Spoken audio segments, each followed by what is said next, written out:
Máš minútu pre Ježiša? Dokaž to. Ďakujem, že si sa pristavil. Ak cítiš, že by tieto slová mohli niekomu dnes zdvihnúť hlavu, pošli mu ich.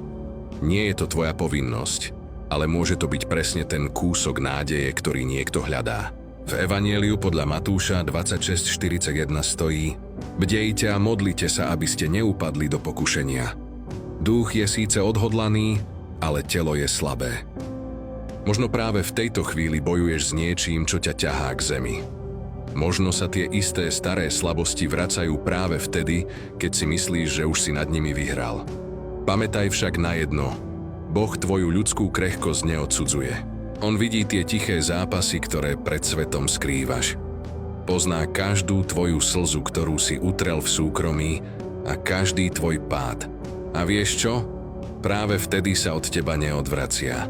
Ak máš pocit, že stále prehrávaš ten istý boj a že si Boha sklamal, mýliš sa. Jeho milosť nemá hranice a je silnejšia než každé tvoje zlyhanie. Tam, kde ty už nemáš sily, začína pôsobiť On. Zastav sa na sekundu. Vydýchni všetok ten tlak. Povedz vo svojom vnútri úprimne: Pane, bez teba to nezvládnem, potrebujem ťa.